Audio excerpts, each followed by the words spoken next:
is going on, Cowboy Nation and the rest of the NFL? And, of course, people that just watch this because, hey, they like the graphics. Welcome back to Primetime Studios. Like always, I'm your host, Primetime Phil. And like always, my co-host, GameTime Bryan.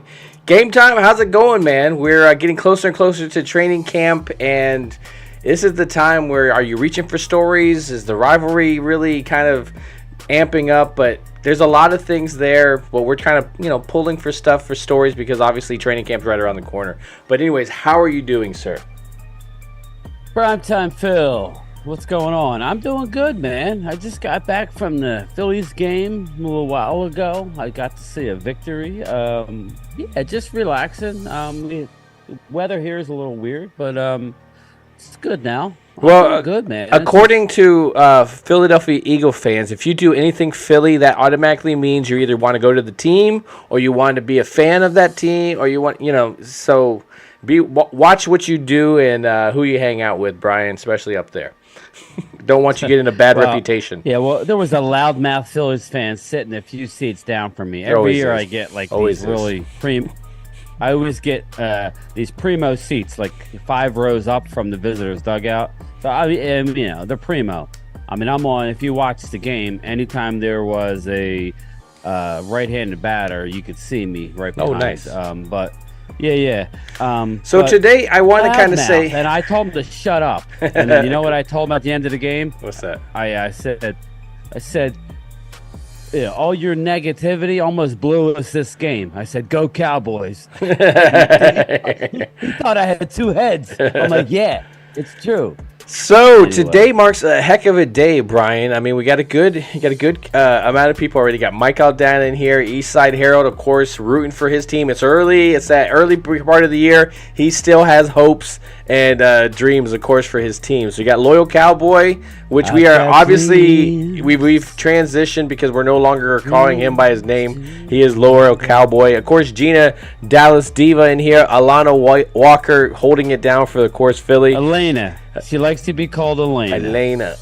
Cowboys Mafia, Eric Wallace, Ruben Walls. I appreciate you guys coming in. Today also marks the first day that we can, and I'm not pointing out, I'm not trying to grab anything or anything, but this is a big step for this channel because we've been approved for, super chats and super sticker, any of that stuff. So we're not to the point of monetization in the big form, but they released it early. I guess our channel's doing pretty well. Congratulations, Bryan. I think that's big. I mean, even if nothing comes to it, the fact that we're at that stage is really, really nice. Yeah, we're gonna party. I'm gonna have Mark Combs whittle us some wood or something, and give out to everybody. There you go. That's why. Yeah. And so we're gonna talk about the subjects that we have, but the big subject that I want to jump on is Bryan has a big month here, and here after the training camp happens, and then they kind of rest and stuff happens, and all of a sudden you're going up with Mark to have a trip. Can you go ahead and tell the viewers about that? That way they can kind of see what's going to be happening. Yeah, I'm excited about it. Me and Mark are going to head up. I think that's all that's going. I think it's going to be just me and Mark, which is kind of cool. We're going to be heading up to Canton. We're going to leave on Thursday morning. I'm going to actually go to Mark's. I'm going to bring the rental car, drive down to Mark's Wednesday night, and then we're going to leave bright and early Thursday. And we're going to I'm going to do some live streaming on my channel on the way down, as well as Mark. We'll take turns going back and forth, but we'll keep everybody abreast as much as we can. I'm going to bring the GoPro and take a lot of footage. More than I did for the draft, because I've gotten more of a we were a little bit of a shock when we were, and it's not really even a shock because we could have jumped in there, thrown just stuff out there, but we were more watching to seeing how everything was kind of running, seeing what Mark and them did. We learned a lot.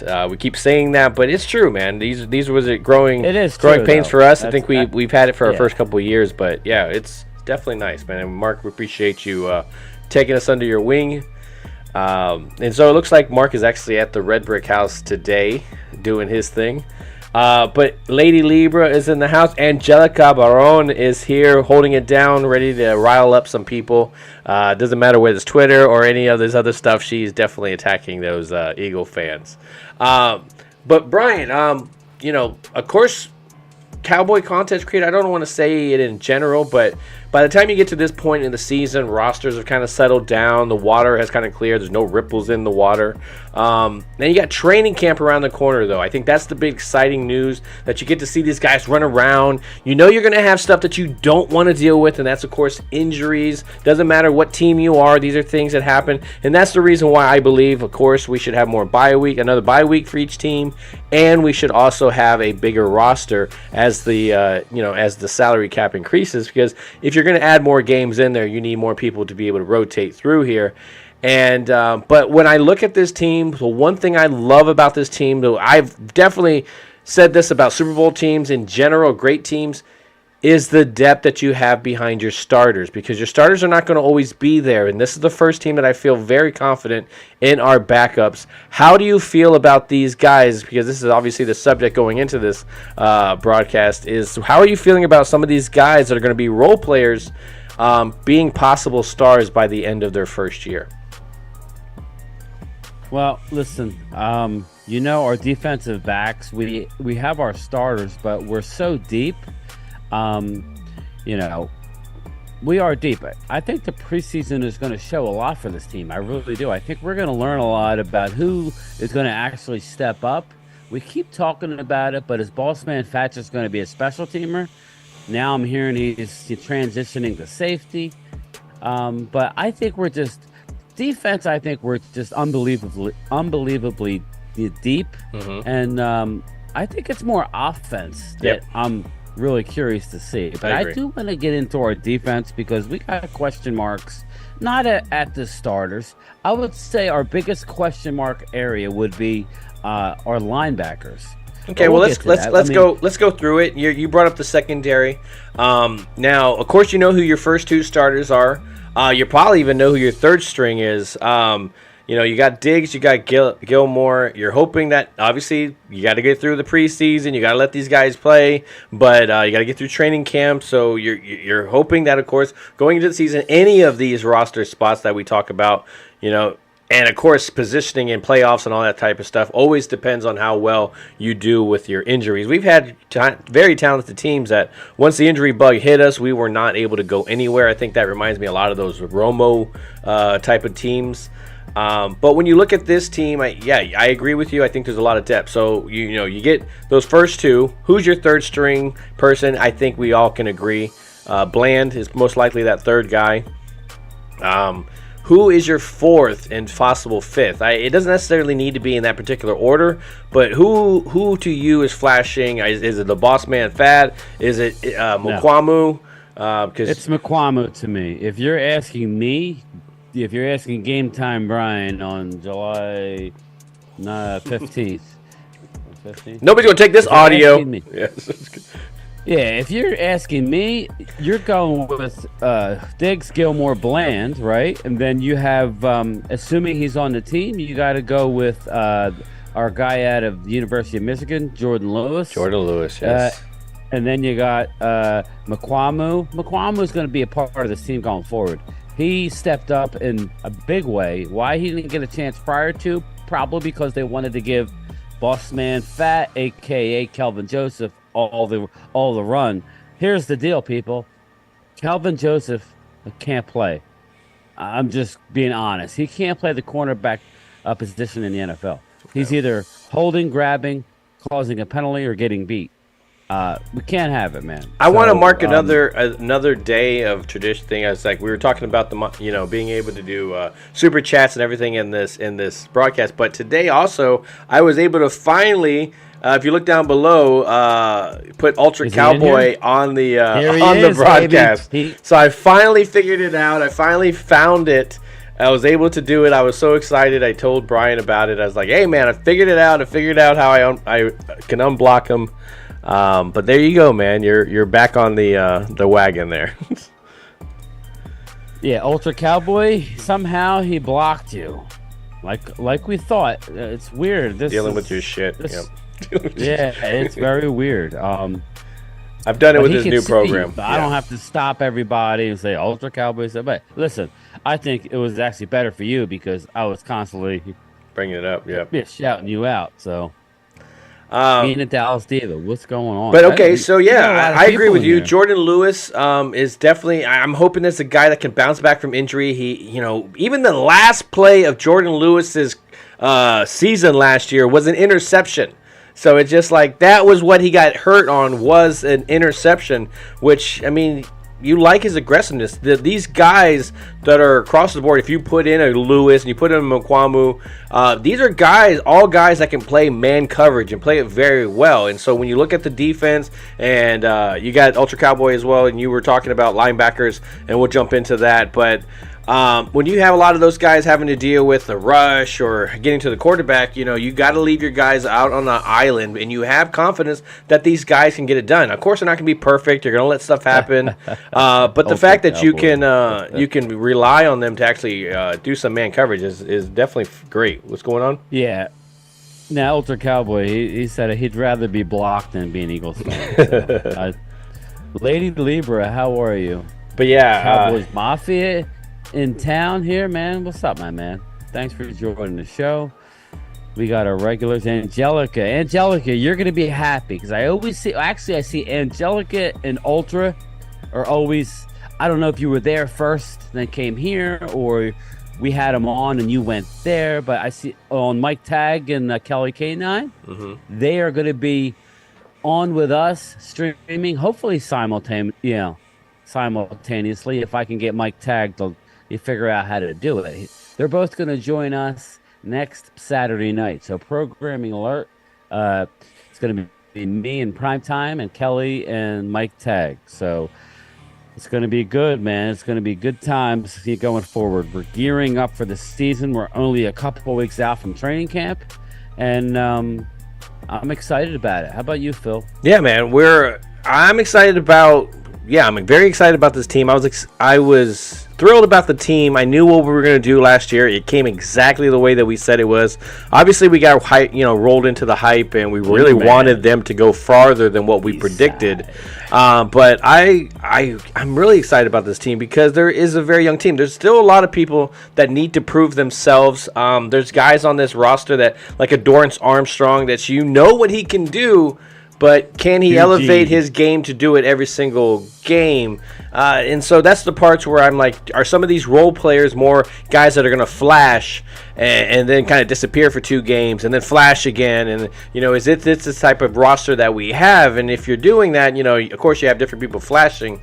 But I like the depth behind it. I mean, when you look at the next wave after corners is, of course, the safeties. These safeties, you got to have to mix it with the linebackers.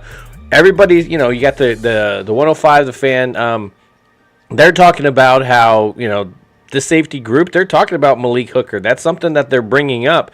And it's very understandable. I mean, we talked about how Malik Hooker is probably the weakest part of the safety group. But, I mean, if you really think about it, that's actually really good if you got a great player like that and that's your weakness. We don't even know what we have in Marquez Bell.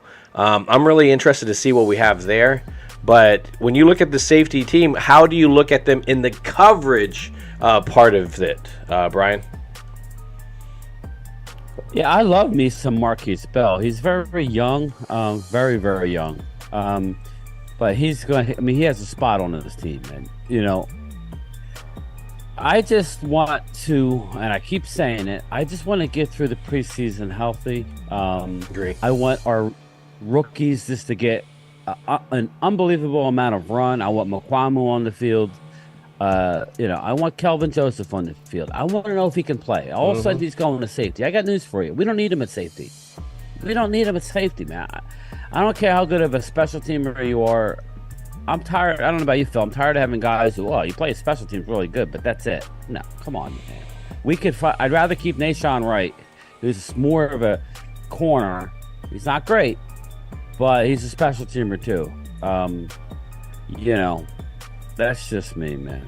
Well, I want to see what he does. I think you're going to see maybe a lot of Kelvin Joseph in the preseason. Maybe, if anything, hopefully bring up his value so you could possibly trade him.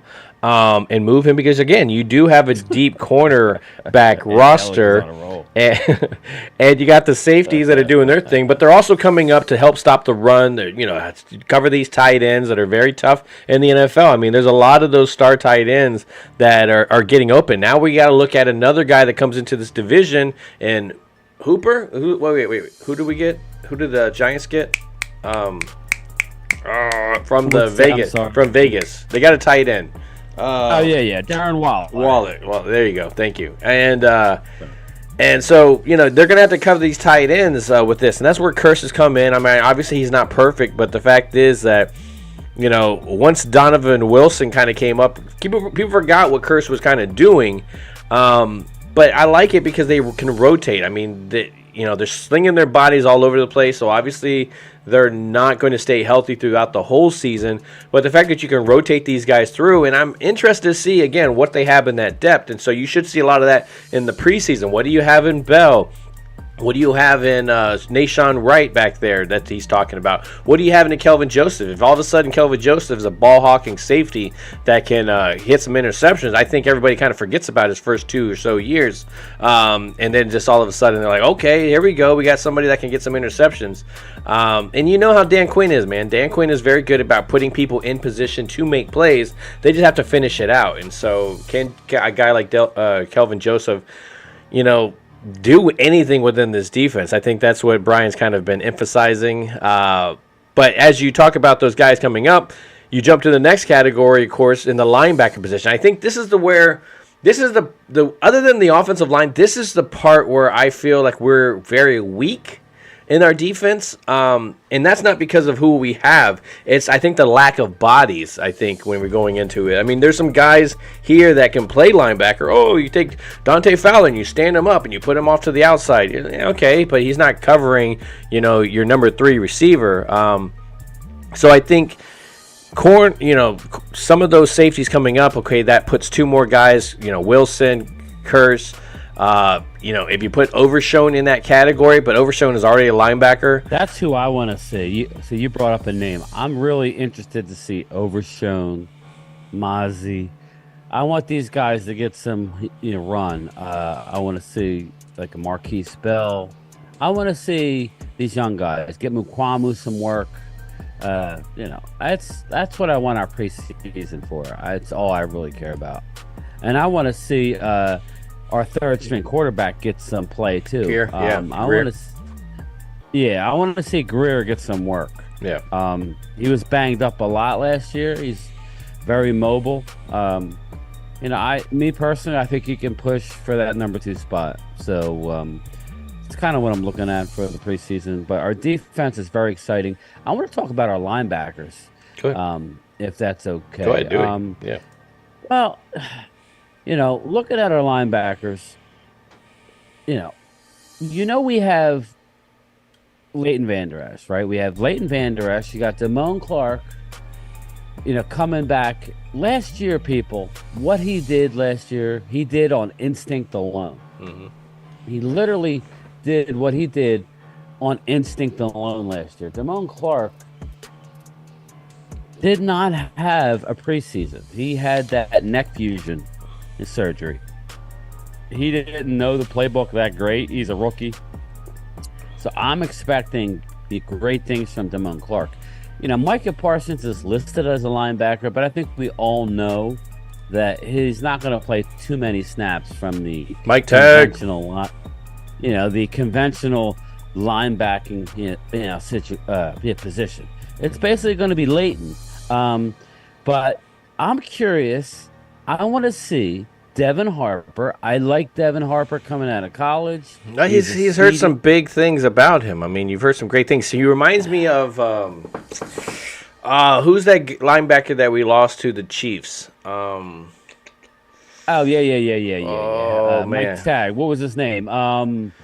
We couldn't sign him. Yeah, we couldn't sign him. He was a great linebacker. Help me out, Tag. Oh my God, I can't think of his name. You gotta, Well, we lost a couple of them to the Chiefs, but Devin Harper. But there's another name that I liked. He was an unrestricted guy. that like a free agent that we signed who is really, really fast. I'm really looking forward to Malik Jefferson. People are overlooking Malik Jefferson. And, I think there's some upside there, but that's the one position where we're very, very young. And I think that we could find something there. We know what we got with Leighton. Leighton's always a health risk. Thanks, Ruben. And you got Damone, who I think is ready to step up and have an even bigger year. But who's going to be that next guy? Because I don't really expect Micah Parsons to play too much conventional linebacker. Overshown is going to be all over the place. He's going to be like a Swiss Army knife. They're going to line him up at end at times. They're going to line him up and blitz him a lot. They're going to spy him. Jalen Hurts. It's going to be like the movie The Waterboy. He's going to be like, where's my bitch? There's my bitch. Because he's going to be sideline to sideline. And Kentucky. He just has to get into the playbook. And he needs to get confident so he can let his athleticism take over. Because that's what they saw in him, was an athlete. So it'll be interesting for me how the linebackers shape out outside of the first two guys. Thank you, Mike. Thank you. Anthony Hitchens. Yep, there it is. Anthony Hitchens. Iowa, right? Yeah. Dude, man. Don't mind us, Mike, man. I'll be out in the sun all day at the baseball game, so. Captain Taki, it's glad that you've made it off of the island. I saw you on Mark's Live. I'm like, I haven't seen him in quite a while. So as we're talking about the linebackers, I'm right. All right, I am a big fan of Damone Clark. Damone Clark. Do you have somebody that can back up and do Damone Clark type of stuff? Maybe not as much. Maybe a wish list in the sense of Devin Harper that you're talking about. Still a great linebacker that can do some stuff, can fill in roles. The depth role player, you feel okay about the position. You don't feel like, oh my God, we're totally lost. What happens if Leighton Vander Esch goes out? You don't have that cover linebacker. Well, you have a Jabril Cox that now is ready to step up and hopefully show what he can do in this defense. So you do have another coverage linebacker. And you're right, there's Overshown that's going to do his safety/linebacker. But guess what? Now in that role, instead of having just two safeties that play that role, now you have a linebacker that can play that role, and you're really mixing it in and really getting the most out of that position. So when one of those guys goes down, you can still rotate within that position. So go ahead. Well, like you said, I'm telling you that this defense is going to be the strength of this football team. That's not a revelation. It's a fact. We're going to be dynamic and we're going to be very good. My main concern with our defense, as it was last year, is our defensive ends holding contain and not allowing the running backs to get out. Yeah. You have to hold the edge. Okay, I understand you want to go after the quarterback, but you have to, set the edge and don't let anybody get outside of you. That's going to be, and that's not. I'm not saying they can't do it. DeMarcus Lawrence is one of the best at doing it. But on the other side, we got Sam Williams, we got Micah. We just need to be. We got Dorrance. We need to be a little bit more, not conservative, but we need to be able to play fundamental football, holding the edge. If we could do that, man, that's really going to help us, because where are you going to go on this team? And I think the key for us is early downs, getting to the quarterback, setting up your third and longs. But if we're talking about the defense and question marks, I think the only place you can look, you can't go to secondary now, especially with Gilmore added to the mix. You can't go with our D-line. You can't go with our ends. We have some young, raw ends who have unbelievable talent. It's got to be the linebackers. Who's going to rise? Is Jabril Cox going to step up and be a part of this football team? I understand he was hurt, but is he going to step up? There's probably a half a dozen guys on the team where, defense, you got Jabril Cox, you got Devin Harper. I think we've seen, the end, the boss man fat. He may hang on to play special teams, but if that's all he could do, no thank you. Like offense, you got Simi Fehoko. We've talked time and time again. which is why I think Eastside Harold's in the house, which is why you got Noah Brown. Noah Brown was taking snaps from guys like Simi Fehoko. Simi Fehoko needs to be a part of the team. Well, like actually, contribute. When I look at what we're talking about in the sense of this category, when you look at the wide receiver position, you got, of course, CeeDee Lamb doesn't, he just needs to continue the trajectory that he's going on. He showed us last year, all of a sudden, boom, he showed that he could be that number one and be relied on every single week, even when the coverage was still going to go to him. You've heard on this channel, I've made my my negativity about him be very known. I know what he don't stop to jump and come back to the ball. It has to hit him right in the arms, or it's not happening. So there's some stuff that he needs to work on. So to say that he's the most elite, no, but he's exactly what we need for this offense. And so the time that he was drafted, we did not need that wide receiver, but you're happy that it happened. Brandon Cooks, of course, comes in there. We know what we need in that second wide receiver role was the exact same thing as we needed in that second cornerback role. The third wide receiver, Michael Gallup, you're hoping that he makes, after that whole year, of course, of coming back from an injury, that we all know that it takes that first year to kind of get going. The second year is where you break back up. Especially when you tear that same ACL again.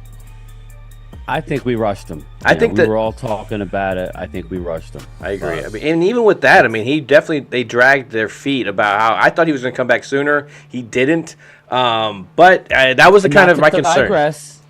But Phil, now looking back, just real quick, I know we don't want to look back to last year, but doesn't that even make you more upset with our front office knowing that he was coming off yet another ACL tear? And they basically let Dak out to dry and said, "What, you got CeeDee Lamb?" Well, they wanted go get him. They wanted Brandon Cooks last year. So the fact that they held their own and did not trade in that second round draft pick to get Brandon Cooks at that time, at least they made the move to finally get him. So it looked like a smart move. But they were trying. There was some, they weren't just gonna, give up everything to do it. But they didn't try and get Fehoko on the field. No, that's true. They went with Noah. Or Tolbert. Fuck Tolbert. Jalen Tolbert. Now, he couldn't run a damn route correctly. So, let's hope that we're hearing a lot of great things, but this is the season of optimism, right? Well, that's exactly. So let's get to that's what I wanted to jump on still. You got Taki here says, I got to see Tolbert and Simi show up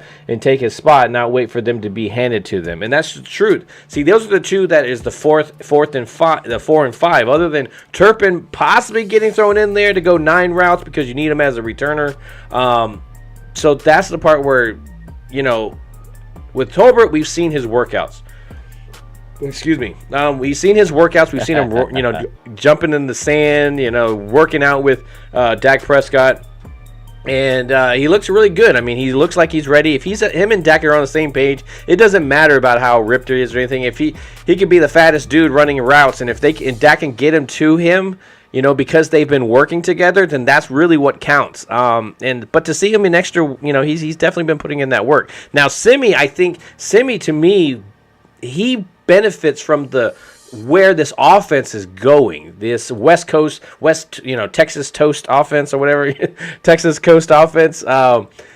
He'll benefit from this type of offense because he's a bigger receiver, kind of sits in there, kind of looks at the tight end, wide receiver slot position role where he's a bigger target for those first downs. So I see him having a heck of a year if, again, like you said, if they give him the right opportunities to showcase these skills. And I think you're putting a Schottenheimer and McCarthy can see that more and utilize it instead of just going, hey, man, this is our play. You go out there, you run it, and, whatever happens, happens. They're going to use more people's strengths and stay away from their weaknesses. So what do you think about, both of those guys?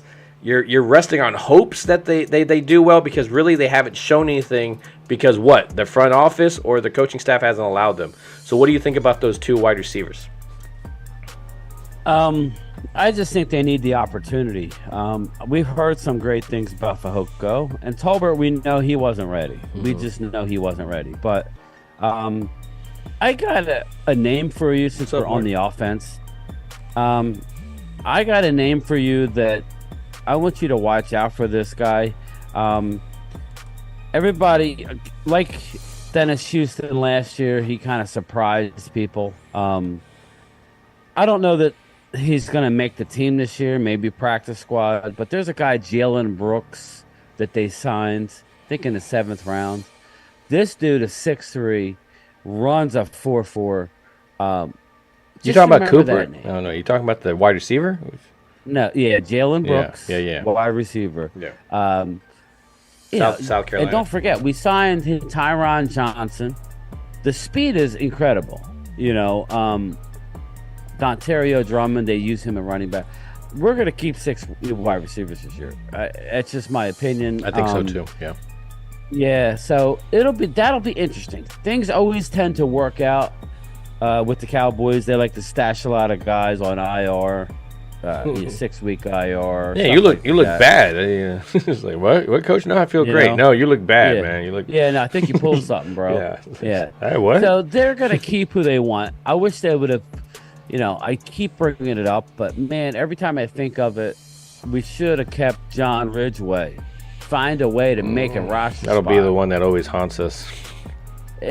He looking at his numbers last year, it's just sucks. They ask you how you are, you just have to say that you're fine when you're not really fine, but you just can't get into it because they would never understand. I don't understand it exactly. I'll never understand why we hung him out to dry.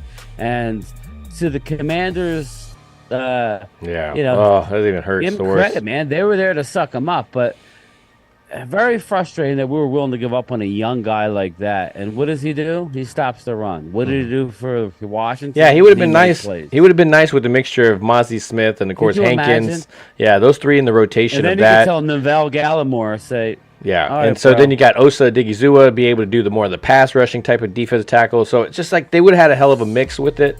But we kept Alarcon. That was nice. I understand there was an exemption. Now he's on defense. FYI, that's your boy Phil. He's got no shot to be on this team on the defensive line. As soon as you start switching, if you didn't switch in college or you're doing virus, it's like you might as well learn how to be our kicker. You probably have a better shot at being your kicker. Going into the season. It's probably true, man. And I really liked him. I wanted to see the potential that he had at at the guard position. I think he still had a lot. I don't know. I guess it was that bad. I don't know. I really don't. I don't understand where the transition move made. I think if you don't see him this year do something other than being the exception because of the rules of the international rules, I think you could see him get cut, and then eventually we have another international person that can be brought in. Colts Cowboys. We're gonna have you on here eventually at some point. We were just talking about it before we went live. I was telling Phil about Mike Tagg and Kelly K9. I'm gonna try and help out Mike, either me or Phil, because I could help you out a little bit.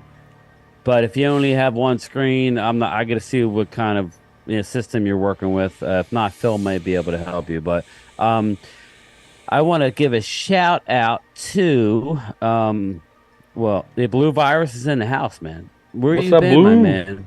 I gotta get that Ultra sound Cowboy. Blue. Ultra Cowboy brings it up here, and I wanted to touch on this. It was a breaking news on my way home early this afternoon. Terrence Steele and the Dallas Cowboys are in negotiations, close to finalizing a deal to make him a Cowboy for life. Okay. What are your thoughts on that? I like it. I really like it.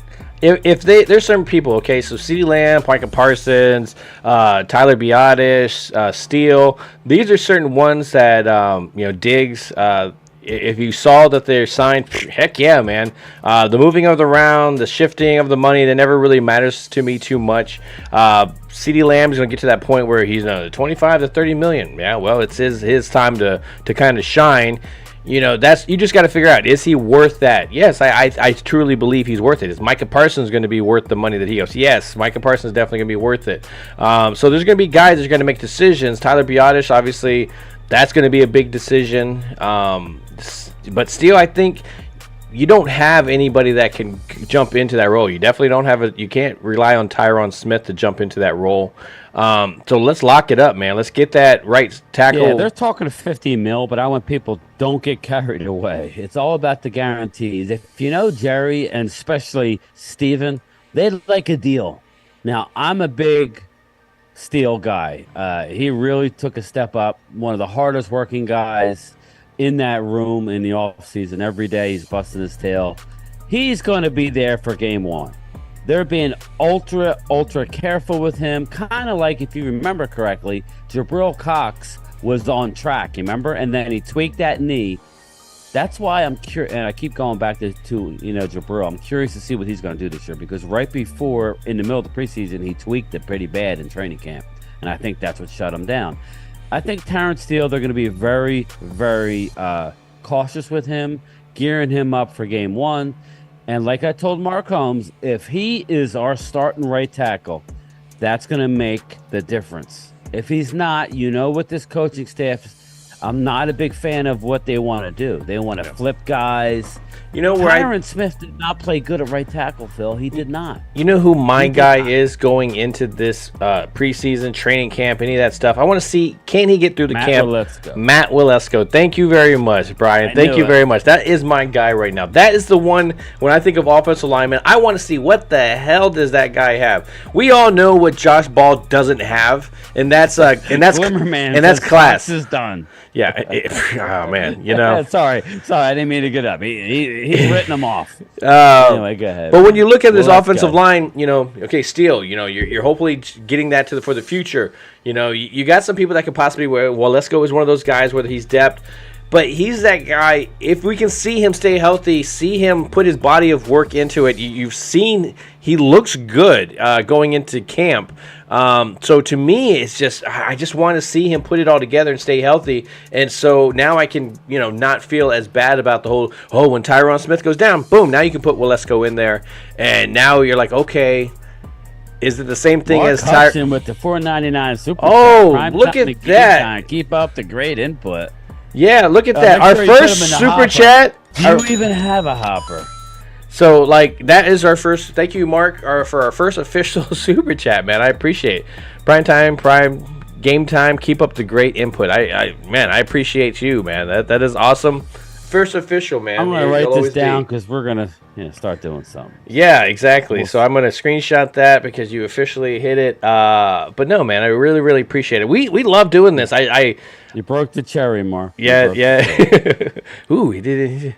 I'm a little flustered right now. Now, I guess it. I'm a little flustered now. But no, and I like how I brought it up on here. That I hadn't done that yet, so I didn't know what it was gonna look like. So hey, man, that kind of looks cool. You got a little worked up there. I did. Look at that, man. I don't even know what to do anymore. What are we talking about? We talking about football?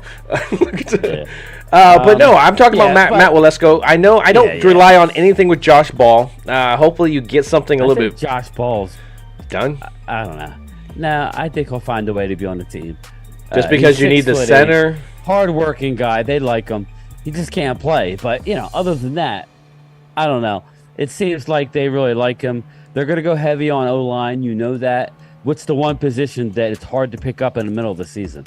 O-line, especially with Terrence Steele coming off of injury. So a reliable kicker that will constantly make the shots. Yeah. He needs to play a lot in the preseason. Waletzko, Josh Ball, all these young guys. I want to see Lindstrom. Is Lindstrom going to be playing? Alec Lindstrom. Yes. TJ Bass. The guy they drafted out of North Carolina. Who was they had an offensive lineman that they also signed for a couple of years. Collins, something like that. There was somebody. Oh, I lost audio. You got Chuma Edoga that needs to play. Ultra South Cowboy says Chiron will be the 2023 Jason Peters.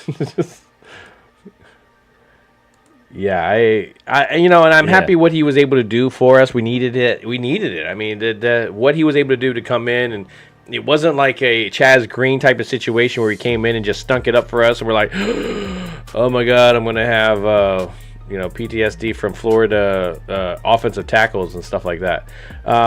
So every time that we were going to go put somebody new in that position, of course, we remember that Atlanta game with Chaz Green and how they just really never ever gave him help. Yeah, exactly. So, of course, offensive lineman to me is going to be huge because you were talking about it earlier. How good is this offense going to be? Are they going to be giving up extra possessions because they can't move the ball down the field? Because you got the offensive line's a question. How are these running backs going to get through? Is Malik Davis going to take a step back or is he going to take a step forward? He's another guy that Malik needs a shot. Yeah. Okay, I know. That's what we need to find out. We need to play Malik. Well, I'm not a big Rico guy. Rico Daldo. Whatever. Thank you very much, Angelica, with the $2 super chat. I'll chime in. Keep up the good work, guys. I was gonna say great work. I was gonna give a bump up. Thank you, Angelica. I appreciate it. Thanks, Angelica. Always supporting us. Very much appreciate it. Just to let you know, when I come to Florida next, Mike Tagg said I can come to the cave. So I'm gonna swing by Angelica, check out the animals. I live in the same state. To Mike Tagg's place. I got some stuff, Mike, memorabilia and figurines and signed stuff, but Mike takes it to a new level, man. I gotta check out some of his stuff. So I did see the one video that Mike had early on where he went around the cave and he looked at all the stuff. It was kind of cool. I got a lot of the stuff, but he's got way more. But very cool stuff, man. I want to come check that out. But he told me I can, so we're there, Phil. I'll come by, get you. We'll swing by the cave. Yeah, they're in the Tampa area. He's in Miami, I want to say. Yeah, we'll take a road trip. Yeah, it's just right here. You don't even have to go very far. The island for a couple of days. Yeah, that's a heck of a life. Now, Glimmerman says Chaz's situation was because of Garrett. He left him in, and that's the truth. I think that was the problem with Garrett. I had a conversation with someone the other day, and they were bringing up Garrett, and I kind of rolled my eyes. And he's like, "Oh, you didn't like Garrett?" I was like, "Man, I liked what he did in the beginning for this team. How he kind of reshaped the roster to become more of like that." Again, we're going to say it, but like that 90s team where you had a fullback and you had a running back that would run behind him, and then you got some tight ends in the group, and then you got, he was building that offense to be like it was. Now, did he have any idea what to do with the defense? No, and that's why he needed the help. Now, it wasn't the greatest, there were some guys that came in here that were able to rotate, but you had, of course, Marinelli.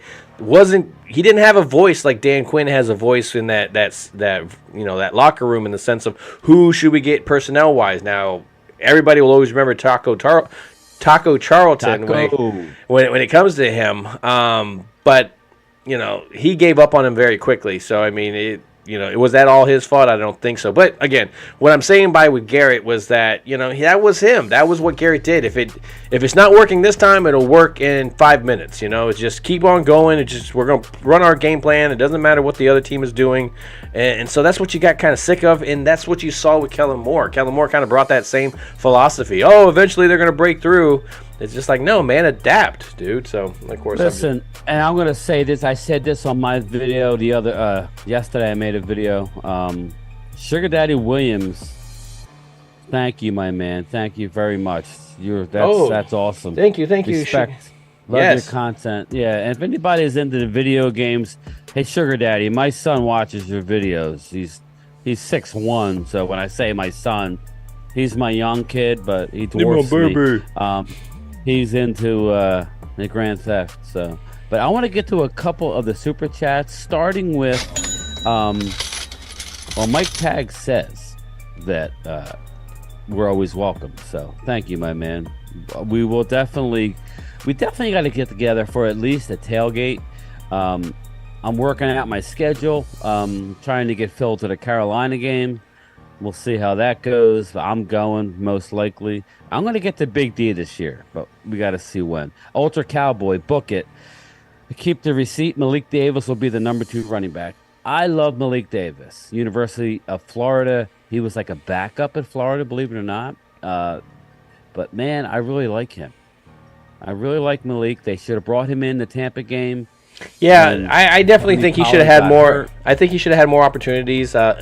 Again, Zeke not being able to step away to re-heal. What would have happened if he had a little bit extra, batteries? Would something have happened? I mean, okay, I'm going to say this, okay? And I know there might be some people that are going to get upset with me, but I'm going to say this, and I I am a big Zeke fan. I do. But you know more than I have that this whole offseason I have not been about bringing Zeke back, okay?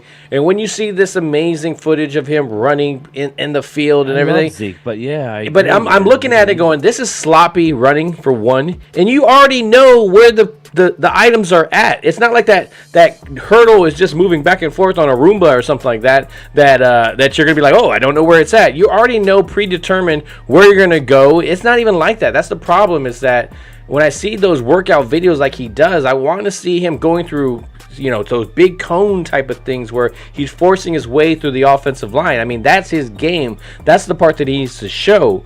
So when I see this part of him, I just feel bad. I feel like the whole, with Bryan every single year going, I'm going to wait. It's like, no, man, nobody wanted you on the team. And again, I love these guys. I buy their jerseys. I idolize them. I always compare this to like me in fashion. I seem to be always a little bit behind when it comes to the fashion. I usually end up catching up, but then everybody's on to the next thing. Bryan, I didn't see the end, but the Cowboys, to their credit, saw the end, and so did the other NFL teams. So I defer to them on that situation. But Rolando Rodriguez says Primetime and GameTime. Do you think the Cowboys are keeping a fullback to help? Yes. Hunter Lepke. I'm hoping that Hunter up all over the place in OTAs. He's going to be in the goal line packages. Yes, they're actually going to hand the ball off to this man. When Brian Schottenheimer is going to actually use him and use the running game when you get a lead. When we're up 23 points this year, Rolando, when we're up 23, like we were against Green Bay, we're not going to cough up a lead. We're actually going to run the ball. It's going to help Dak. It's going to help the play action. Who's one of the best quarterbacks in the league in running play action? Oh, Dak That's Prescott. the truth. Wonder why. That's the truth, David. Hunter Lepke, he's going to be the John Kuhn of our offense. So just be prepared. Sorry, man. I'm like reading into the chats here. Ultra Cowboy goes, I don't just want to. The rumor is Skip, and when he's talking about Skip, he's talking about Skip Keat, was holding Malik back. Everyone knew Malik had more explosion than Zeke, and that's true. There was a favoritism there, and I totally agree with that. Zeke had kind of held that room down for how many years, and yeah, I do feel bad because I love him being on this team. I thought I love the. This child, I don't even want to say childness, the innocence to bring into the locker room to have fun. It's beyond just football. So I think back to the time where Dak was doing his interviews and he's throwing M&Ms or Skittles or whatever the hell he's throwing. So I do like that, what he brought into this team. Now, hey, can we bring Zeke in here to be a running back type of coach? Yeah, I'd be for that. But for the roster, I think you're right there. You're just Zeke's taking up a roster. Sign on with somebody. It'll be somebody, yeah. It will. It's gonna be a team that maybe had an injury. He's gonna take less than what he thinks now. Not that I want to get you too deep in the woods with this, but there's obviously some kind of collusion going on, where guys like Dalvin Cook and Josh Jacobs and Saquon Barkley, who I want to touch on before we leave here today. All these guys who can't get a deal. You saw Joe Mixon take a pay cut, like a severe pay cut. He's 26 years old, people. I understand he's got a little bit of off-the-field issue, but he's never been really suspended for anything. The man is unbelievably talented. He catches out of the backfield like no other. What's going on with this running back situation? I understand it's almost like, other than the LBJ or the OBJ deal, that was out of nowhere. The Baltimore gave him $15 million. They obviously weren't on the same game plan as everybody else, but it seems like everybody is on the same game plan to not pay these receivers, especially his second contract guys, big money. I'm just shocked. I am very surprised that teams have this much money under the cap, and guys like Dalvin Cook, guys like DeAndre Hopkins, guys like Zeke Elliott, he's only 28, are still looking for work. Very surprised. Yeah, Ultra Cowboy says Joe Philbin gone because he was the only one against the Tyler Smith pick at 24. Yeah, he was. Now there's no secret that I've been against Joe. Did a good job, Ultra. I thought he did too. I thought I was better. There was better guys in here. Mark Colombo did a better job with his offensive line than he did. But I think under the circumstance, I think they did pretty darn good. But I understand where he's coming from. Yeah. Elliott has been hurt for the last 2 years. Bring him back this year at a cheap contract. He can block and still run. And I'm not against Glimmer it. Man. I'd rather have him than Ronald But we Jones. have other guys who I think that could be better. Now, I'm a big Zeke guy. Look at the jerseys behind me. I got Tony Dorsett. I got Emmett. Come on. I got Paul Crew behind me here. I got Herschel Walker. I mean, I'm a running back guy. So I think it's Twiz asked, it's smart to let him go, man. Do you think the team will miss Zeke's leadership? I think Zeke will be missed in the locker room. How much leadership did he have when it comes down to Hey, Twiz, all you need to know is this. Don't ask me why, because I don't have the answer. But did you hear Tony Pollard's interview maybe a month or two ago when he was asked about Zeke? Zeke who? He sounded so excited about nothing against Zeke, but I think they're all. I mean, these young guys sometimes need that guy gone in order to flourish. Tony Pollard was about as explosive of a back as there was last year in the NFL. He just was. Not many guys got to the edge and then, oh, by the way, he took it up the sideline and went to the house. You don't see that a lot. He surprises me by his runs. I think it's important, though, not to overrun Pollard. I think if we run him more than 20 times a game, I think the sweet spot is going to be 15 to 20 runs. I think if you run him more, he loses that. I Love Weed says, Phil, your 420 clock is broke. Later, guys. Go Cowboy. Thank you, I Love Weed. Yeah, he's right. I look back and like, oh man, it is. He knows. What, you changed power, it? No, the power resets it. I have to rechange it, and it's like this whole thing. But yeah, when the power goes out, Weed, man, are you gonna come out to the Hall of Fame and hang out with me and Mark, or what? Dude, I really want to meet him as well. Yeah, that's gonna be a question. Well, he said he wasn't far. So we're going to be down there Thursday. I'm waiting for Mark to book the room. I got the rental car, but I guess I got to do everything, right, Mark? I'm just seeing if he's probably laying tile or something. He's at the red. So he's over there. He's at the red brick house, but I'm going to pick him up and we're going to do a 6-hour drive to Canton and you check in and start doing videos. So everybody, please stay tuned, man. It's gonna be a lot of fun. But I want to hang out with some fans too. I want to hang out with Weed. Mark Hudson, I think you're right. Said, what's he saying? No, Mark Hudson says Pollard will be a one-year deal. He'll be elsewhere next year. If they don't figure out the multi-year deal that they're talking about, that they're coming up, really, Weed. I think you're right. I'm not against it. I mean, I love Pollard. I love what he does for this team. It sucked to miss that, especially if he has this breakout year where you're like, okay, he can take that load and run with it. But I don't want to pay it. Yeah, you think so? I think he stays on a decent deal. I do. Now, it all depends, but I think he stays. I think he's a perfect complement to what Deuce Vaughn is. Deuce Vaughn is not an every down back. Yeah. Unless. But he's a good reliever. Unless Malik really steps up, you know how the Cowboys like those comp picks. But you know what? I want to worry about next year, guys. We got a year sitting in front of us where nobody's talking about the Cowboys, except there may be the third best team at best in the NFC. I got news for you. The Niners are taking a step back this year. They have a chip on their shoulder, but they also got a quarterback coming back from Tommy John. The Eagles have been anointed. They have been anointed the team to represent again.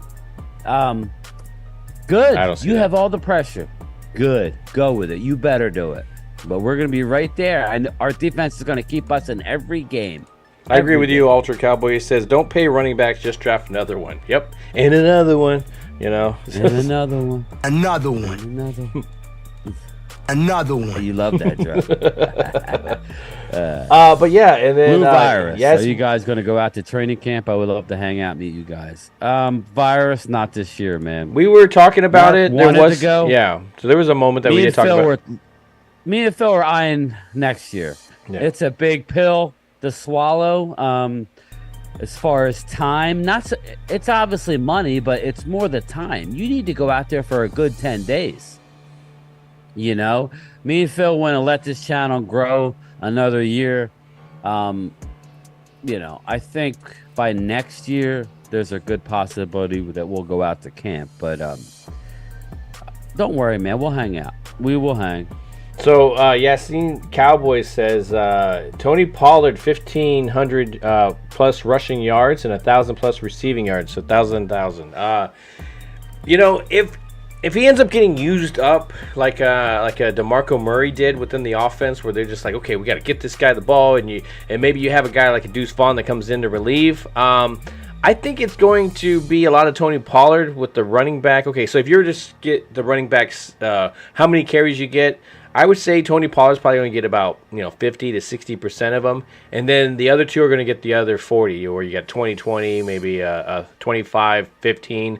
So you're going to get something like that. So that's why I think we may hurt getting those numbers. But then again, with Tony, he can bust it out all of a sudden, and I think if he starts getting big runs, you may see him getting pulled. So I think that may come down to it, especially if they start talking about longer contracts. If they're just doing the 1 year thing, then they'll put it on his back and they'll run him, and then your numbers are definitely pretty accurate. But what do you think about him getting those type of numbers, Brian? I don't know that he's going to get those type of numbers, only because we're going to use Deuce Vaughn. I think Ultra is right. We're going to use Malik Davis. I think it's going to be more of a committee.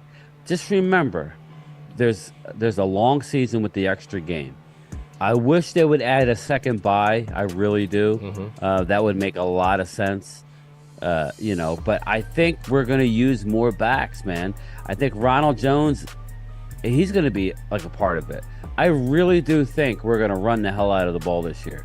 But if you look back at our really successful, like DeMarco Murray years, the play action, we threw the ball a crap ton. Oh my God, I'm sorry, I'm laughing. That doesn't mean that you cannot run the ball, you know what I mean? What's the matter? What are you laughing at? I am laughing at Ultra Cowboy. He says the running back position is viewed like J-Lo's husband. J-Lo's husband. Change them out every 2 to 3 years. Oh, jeez.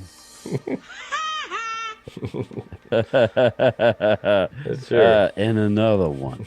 Mark Hutchin. I don't see Pollard doing so great due to the injury. It takes 2 years for him to go. That type of injury, Mark, though, I agree. I don't see them running him as much. I think they're going to keep him fresh. I think that's the exciting part. We got young legs with Deuce Vaughn.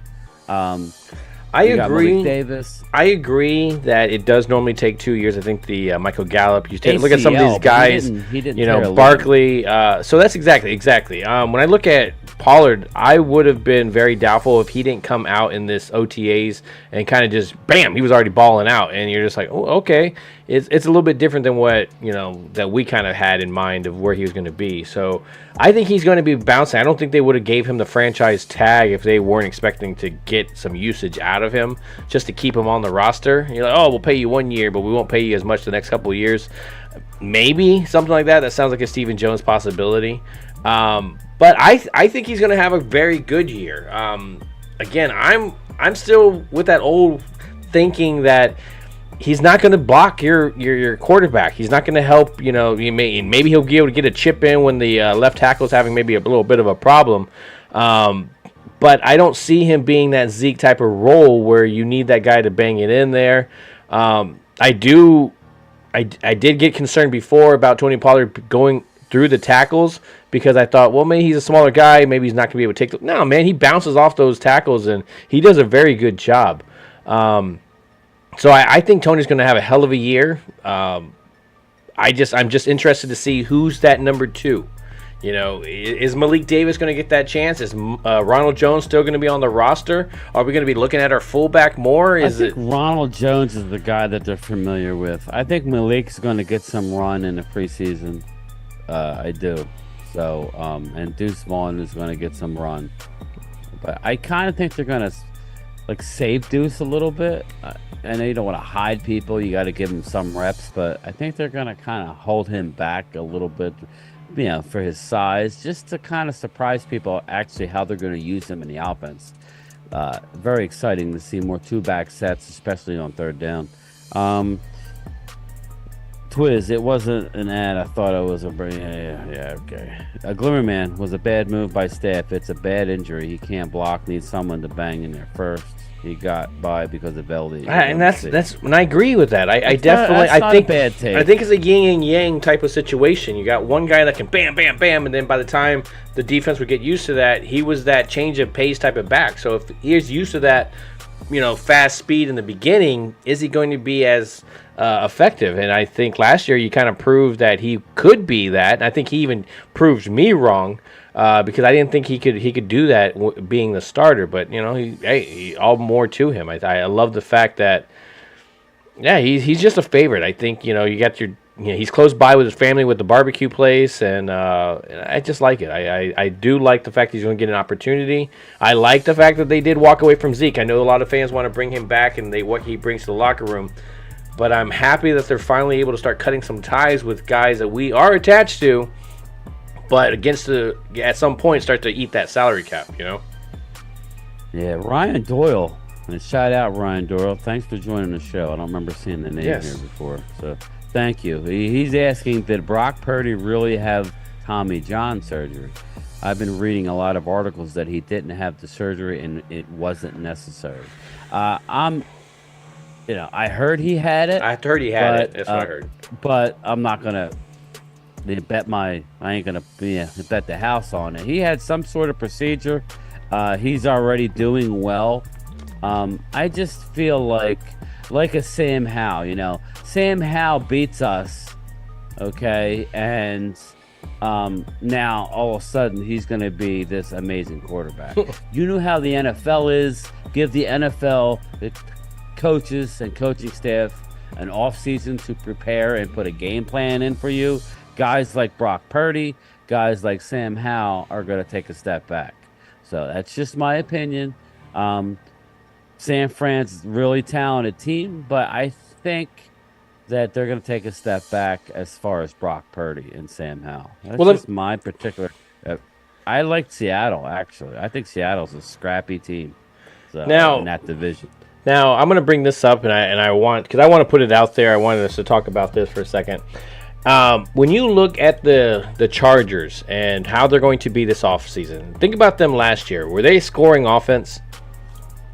Yes. I mean, they got Herbert back there. They got a great running back. They just drafted a very good wide receiver to replace their wide receiver that wasn't doing as well as he normally would do. So, I mean, you have some weapons there, and they were putting up points last year. You take that offense coordinator, you replace him with a Kellen Moore.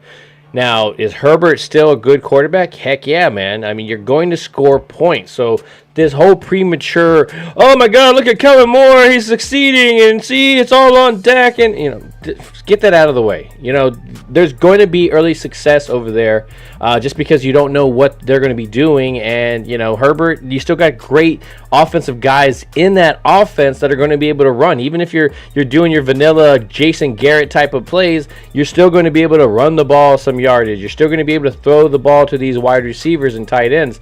So, you know, I know he's going to have early success. It's what happens in those situational downs. What's happening on first down? When they pass on first down, or is he automatically going to run the ball like he did here? There's going to be things that are going to say, hey, is this Kellen Moore's blueprint? And so, you know, I just wanted to kind of say that. What do you think about their offense? Do you think they're going to be successful early? And does it have anything to do with Kellen Moore? I think they are going to be successful. But, you know, I just do. I think that was part of their problem last year was their offensive philosophy. I think Kellen was going to put up stats. Kellen will always put up stats. Kellen's problem is he will not adjust. And at halftime, Kellen looks at his play sheet. He looks at it. He's like, "Now we're gonna stick to my game plan." We're ultimately instead of looking at it. If you guys remember, what did Dallas do really good at halftime? Their defensive adjustments, right? Yep. Dan Quinn is a master at going in halftime and then coming out, and it's a different defense. Or they really stopped, all of a sudden they're stopping the run. They always make good adjustments. Not so much for Kellen Moore. He's going to do what he's going to do, and if he gets into a pickle, guess what? He's going to run those comeback routes. That's what's going to happen. He just does not want to change. But, it's like regular season. He's going to put up stats and points. Look at Dak led the league last year in scoring when he was in. Even when he came back from the broken thumb that he had, he still led the league in scoring.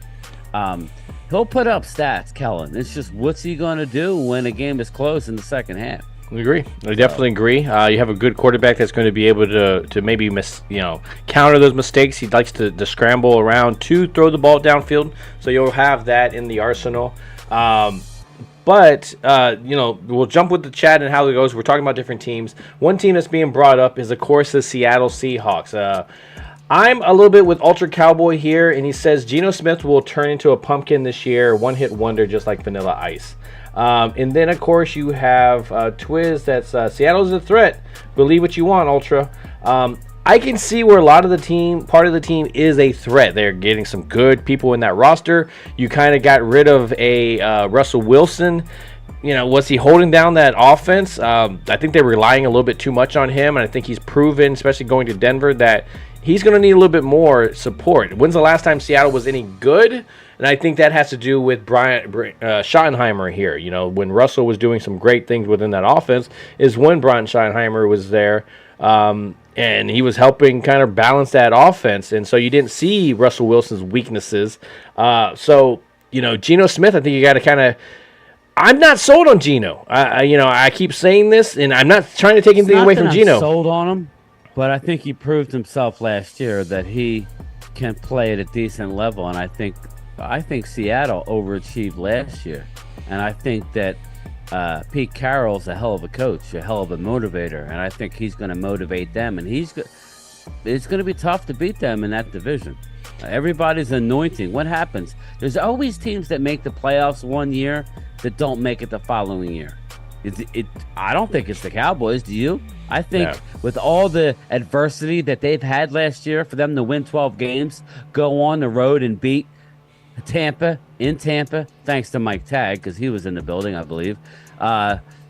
He's our good luck charm. Maybe we'll beat the Jets this year at home, and that's going to be a big one. That's going to be a big one. Yeah, because Tagg and Kelly Canine are going to be in attendance. But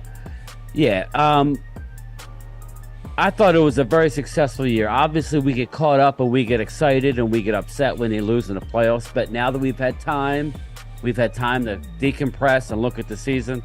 Going into last year, it was more of a guess. There was a lot of, I hope we do this. I hope that Dak can do that. I hope that CD steps up. You guys don't remember, or do you remember? When CD started the season, he wasn't a number one receiver in a lot of people's eyes. And there was a lot of drops. Remember he dropped the ball at MetLife? He was dropping a lot. And you remember he dropped the touchdown, and then what happened? From that drop, he was a beast the rest of the year. He flipped the switch, and shout out to CD. So I'm ready to roll, man. I just want to get the season to start, and let's just get through this preseason healthy. But, I want to touch on one more thing before we go. Okay. Not that I'm cutting anybody off, but I definitely want to touch on this. We're coming up against the deadline. We've been talking about Tony Pollard. We've been talking about, is he the man going forward? He's going to get a long-term deal. We got a deadline, 4 o'clock on Monday. That's the deadline for any of these running backs that were franchised to sign a long-term deal, or anybody to sign a long-term deal. If not, you have to play on the tender. So is Tony Pollard going to sign? I think we all know the answer to that. Or is he going to play on the tag? And I want to know, about Saquon Barkley. I'll be in attendance at MetLife on Sunday night. Me and my son, we're going to be in the end zone. Is Saquon going to be on the field? So, do you think they're going to tag Pollard, Phil? Okay, so or do you think they're going to sign him to a long-term deal? If right now, how much does the Cowboys have? Like $24 million sitting there. Whether they're going to do extensions, whether they're going to do any of that stuff, they haven't done anything yet. What would you open it up for? Now, what would you open it up for, other than paying him the $10 million in tag and seeing what you have there, not being rushed to right now, they're at a little over 20 mil, 20.6. Okay, so unless you're going to take that money and use it for something, yes, there are some extensions that you can get done. I would be okay with. They're going to create money with those extensions. That's what I'm trying to tell people. Well, that's the thing is, if you're not going to do anything with it, what's the rush? It's like you're renting this. Let's be real. He's like a Ferrari type of thing. You're renting it for a year, seeing how it is, seeing if it's still something you want to keep in your garage. I just, can dunk. I'm not big on paying running backs. I'm not. I see how they are. They are important. I'm not going to say they're not important. They are extremely important with the type of running backs. They're all different types. I just don't think you have the same type of running back as you did growing up. You don't have the Emmitt Smiths, the Barry Sanders, the guys that are going to be in there on all 3 downs, maybe possibly 4th down. You don't have those guys anymore, and so that's why those records like Emmitt Smith, it's going to be extremely hard to break them if you just continue down this tradition of running back by committee. And even if you have a running back, for example, like a Derrick Henry, he's a big dude and he's gotten injured. His injuries is what kind of like slow him down from breaking records. So I don't have that whole pay running backs, but man, Tony Pollard is one of those things. He's a little bit more than a running back. He's also a wide receiver. He's just not a blocker. So I know, but I think we all know they're not signing him to a long-term deal. I think Barkley, when I looked at Barkley, I want to know. I don't think anybody. I want to know Mike Tagg thinks. I think they will pay. I think signing Barkley. I think they're going to pay him. I think they will too. I think he might sit out preseason stuff like that, but I think he definitely will be there game one. But here's the deal. If they're going to sign him to a long-term deal, it has to be by Monday at 4 o'clock. If not, he has to play on the tag. Yeah, well, that's what I'm saying. I think he'll sign it by that point. Okay. Maybe he still sits out. Maybe he still sits out. It's not like they're going to fine him. I could still see him doing that. But at the same time, I still think he plays game one, even if they don't get a long-term deal. I was thinking this. I'm thinking, because they could tag him again next year. They could tag Saquon next year. Saquon's ultra talented. He had a bad knee injury, yes. No, he gets injured. I mean, he had the ankle thing, but that's my problem. He's a with weapon. The man. He started out last year hot and then fizzled again. I put him right there with Tony. I think he's a weapon. Long-term deal. I think he's a weapon. Look for them to give him a 1 year, maybe throw a few more mil on top of the 10, maybe do a 14 mil, 15 mil 1 year deal, and promise not to tag him again next year, and then try and work on a deal if possible. That doesn't mean he won't be back with the Giants next year, because who's going to pay a guy that kind of money? He still may end up back there. I think you just need to incentive, put some incentives in here. I mean, the offense rotates around him. So, 25 touchdowns, or you get, 1,000 yards receiving, or, just things if you hit and you get some bonus money. And I think that's going to help if he doesn't get healthy. If he doesn't stay healthy, he's not going to be able to get those bonuses. But Angelica and Twiz are going at it. You tell him, Angelica. You tell him. You're talking about the expensive running back over there in Philly. Yeah, yeah. Oh, yeah. You brought it up. Let's touch on it real quick. Oh, man, Law Nation and his boss Cowboy and all those guys. They had Terrence Williams. Yeah, I saw that. That was a very good. Yeah, that's awesome. And I like seeing these older Cowboys. I think you see that in Mike Tags as well. I mean, you'll see them bring in some coaches. Mike Tagg has all the guests. He thanked his brother. I guess his brother is his recruiter or whatever he does. He gets all these big time guests, man. Well, they're good. I Shout mean, out to they're Mike good, Dad. and that's why I like to see watching. Terrence William coming out. I think that's I where they met were. Eugene Lockhart, man. I met him. This is Dayton, so nobody. This is Dayton myself. My brother. God bless. He was a big man. He was like almost 6'2". He played defensive tackle. He played both ways in college, offensive tackle and defensive tackle. We used to go to the Cowboy games on the road, right? And people used to think my brother was a part of the Cowboys because of how big he was. But we were in, no lie, we were in an elevator with Emmitt Smith as a rookie. And nobody, I knew who he was, but nobody knew. At the Hershey Hotel, that's not even there anymore in Philly. And Eugene Lockhart. Mm-hmm. And that was, he was an awesome conversation, man.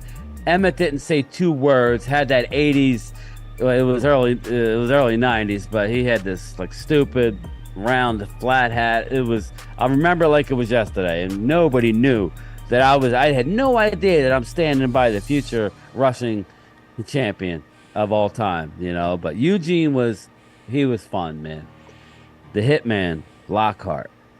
Yeah, when I look at Emmett, man, like Dancing with the Stars, amazing. I'm not surprised. Running back, going through there with his feet, very amazing. His analyst type of situation, I'm like, yeah.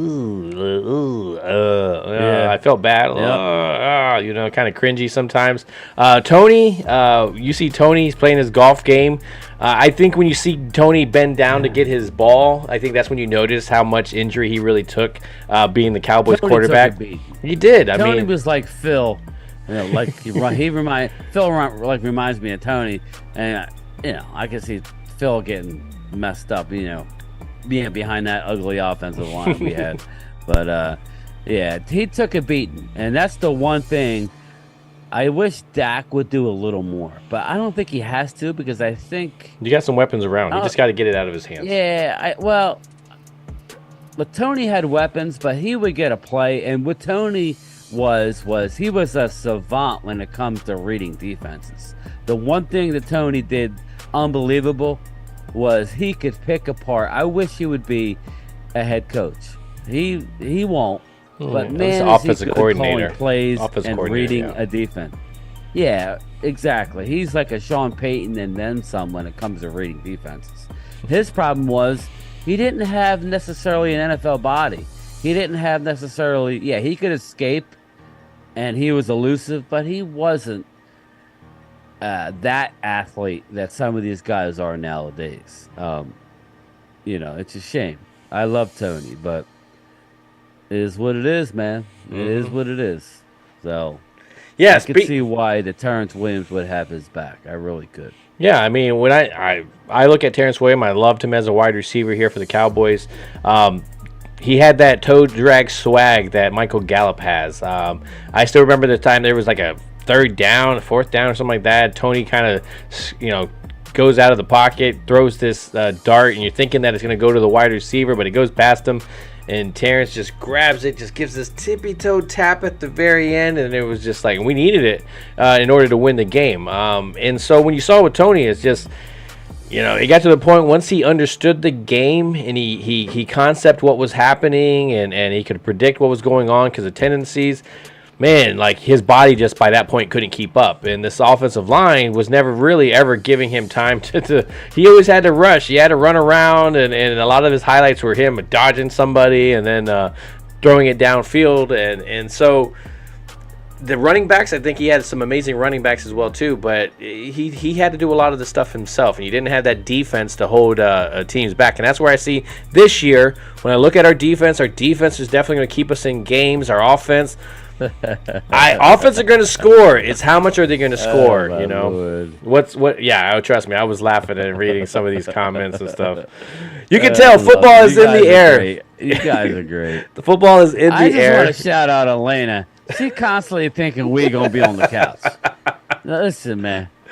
What if Jalen's on the couch this year? I think he'll be here, but will you own up to it?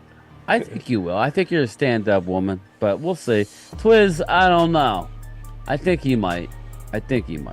I was right by the Link today, Twiz. I parked right across the street from the Link. I look at that stadium. I've been there a few times. Even the fans don't like that stadium, just the way it's set up. It's loud, though. I'll tell you, it's loud. But it was neat because they have the complex down there, and you got 4 stadiums right there. It's a cool little area, but the stadium itself, not a huge fan. But Bryan, next week, of course, what we're talking about, we were going to Mike have Tag, Kelly K9. I got to reach out to them and see. I want them because hopefully they stream it on their end as well. I want them to have some content for us, some questions for us, and we'll have some. I'd like to, I like to have something different, a little different than what we normally do. So we'll see. I'm looking forward to it. So, I mean, with training camp coming around, it's right around the corner. We're going to see some people finally get some bodies. We know about a lot of our starters. It's that depth, man. What do we have? Even behind, I don't want to rely totally on, I liked what Cooper Rush did last year, but I don't want to rely on that I'm not trying to say it's mediocre play, but it's bland. It's very bland, and it was what we needed at the time because of the defense. It's not Deron Bland, no. But it's bland. It's bland. And this defense, that's what we're talking about. The defense will keep you in games if they can stay healthy, get their thing going. So your offense, again, it doesn't have to be like it was last year, but you don't want to see it take a step back. And I think with the offensive weapons that it does have, again, you're balancing on both sides. The offensive weapons should be able to push some yards down the field and get some points, but they want to run the ball a little bit more when they're up ahead. So you're not going to maybe see those 40 burgers as often.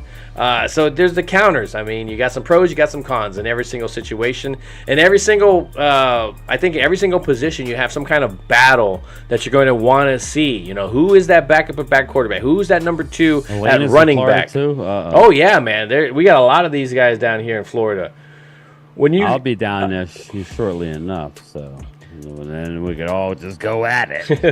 Sorry. Thank you, Ryan. Ryan says, when you run a Cowboys live stream show and you draw other team fans, you've made it big time. Hey, man, when we get the hates and everything, we definitely accept it, I've had on my channel, I have a few more Philly people because sorry, Angelica. I do talk some Eagles only because right now they're the hot thing, man. Yeah. They're the hot thing. Everybody is anointing them the best. I don't know that we should play the season. Just call it a day, right, and give it to them. Nah, we ain't gonna do that. We ain't doing that. So, sorry, exactly. man. No, that's good. But yeah, that's all. So, I'm ready to go, man. Yeah, I am as well too. So, I mean, we got some plans going forward. Of course, with that, we're gonna bring some cold Cowboys in here, get some of the guys in there, and again. At some point, we'll have somebody, Maybe the following week we'll do Coles and we'll do Loyal if we can get him on the horn. We'll do another 4-banger. But, yeah, I got some ideas, reaching out to some big names maybe before training camp. I'm still waiting to hear, but we'll see. Yeah. I'm ecstatic about where we're headed here in the sense of this roster. In this channel, and I appreciate everybody that was tuning in today. I appreciate the super chats. Our first inaugural show that you can actually do any of that stuff. I didn't want to activate the membership thing because I want to put packages together. I want to figure out stuff that we can actually give. And I think we should not do that anytime soon. Yeah, and so until we get something going there, then those things will come. But we just want to grow our channel. Yeah, I think it's great. I love your. What's that? I love your banter. No. He gets very entertained off of it. So you're doing a great job. But anyways, Bryan, I appreciate you coming on. We're gonna an interesting couple of weeks. Of course, you're going Hall of Fame game. There's gonna be that whole situation. But yeah, man, we're getting into it. Training camp right around the corner. So hey, man. There's some stuff on this team. Did you just hit your bell already? No. I don't know what you're talking about. That is definitely not. You're hearing it. Hell. You're hearing it. You overshot your bill. I don't know what you're talking about. I'm moving it over, man. Nobody would even have noticed if you didn't talk your shit, man. Come on, man. I was down for. I didn't want to forget about it and stuff. So, but yes. So next week we're gonna have Mike Tag and all them, and hopefully we'll have some news, man. Maybe there'll be a move or two. Maybe they get another kicker in there for the training camp. But hey, man, we're ready to get some bodies hitting each other. So Bryan, I appreciate you coming on. Appreciate you guys in the chat. I appreciate you guys. The back and forth, it was definitely entertaining. As you look back, if you watch this film back, as Bryan's talking, you'll see me. I'm chuckling and laughing because I'm watching the chat. I'm starting talking. You see Bryan chuckling a little bit, just like it was funny. Yeah, it's funny with some of these guys. So I appreciate you guys getting in the chat. I appreciate you guys commenting if you do. Let us know what you guys think. What are you excited about going into training camp? What are the battles that you look at? And some of these subjects, man, we're talking about, of course, these guys with low names having big years. You know, is Sam Williams considered a low name? I mean, there's so many things on the debate. Let us know what you guys think. Hit that like button. Hit the share button if you can. But appreciate everything that you guys do, and don't forget to do what, Bryan? Always ring that bell. Damn right. Yeah. Okay. See, that one a little bit better. Hey, we know each other. He's a friend from work. What you do, you're like a little screw loose type of guy, and that's how I am. So I'm digging it, big guy. I am. Who are you? You. No, not me, you. Yes, I am you. Just answer the damn questions. Who are you? GameTime Bryan, otherwise known as the mailman here, Cool name. Superpowers? broadcasting from the illustrious Jobu Studio. Come on, are you gonna tell me who that is? Primetime Phil, and of course my co-host, GameTime Bryan. Oh, Jesus Christ, this place is going to explode. $100,000, I don't even need to hear it.